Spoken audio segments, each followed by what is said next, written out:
How long-term potentiation strengthens synaptic connections.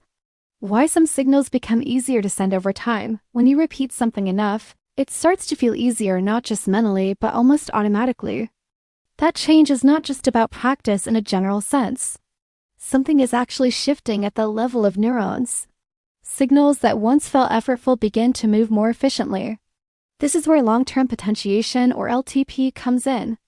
What long-term potentiation means. Long-term potentiation refers to a long-lasting increase in the strength of communication between two neurons.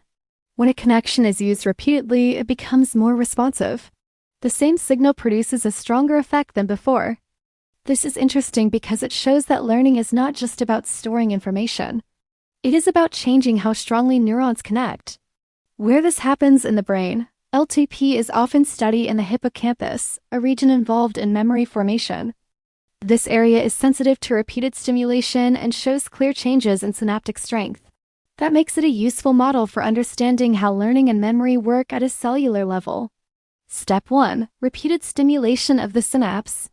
The process begins with repeated activation of a synapse. When a presynaptic neuron repeatedly releases neurotransmitters, the postsynaptic neuron receives consistent signals.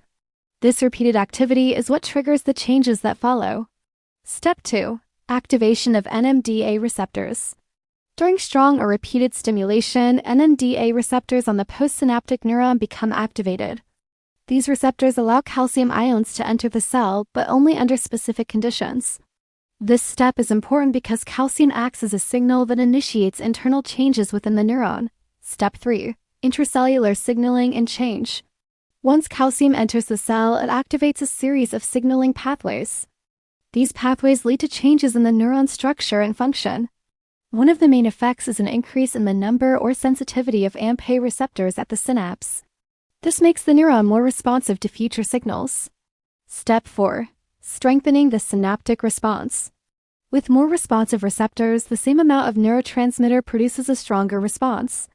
The synapse has effectively been strengthened. Signals pass more easily and the connection becomes more efficient. This is how repeated use leads to stronger communication.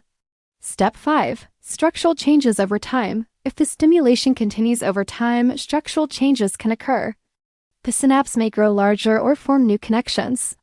These changes help stabilize the increased strength, making it last longer. This is how short-term changes can become long-term. Why this matters for learning. LTP provides a biological explanation for learning. It shows how repeated activity leads to stronger connections, which supports memory formation. When you practice something, you're not just repeating it. You're strengthening the pathways that make it easier to recall. A situation that feels familiar. I've noticed this when learning something new. At first, it feels slow and uncertain. But after repeating it enough times, it becomes more natural. You don't have to think through every step. That shift reflects the strengthening of synaptic connections, even if you don't see it happening. Final thoughts. Long-term potentiation shows how experience changes the brain at a fundamental level. By strengthening synaptic connections through repeated activity, it supports learning and memory in a measurable way. And once you understand that, it becomes clear why repetition is not just practice. It is physical change in how neurons communicate. Thanks for watching.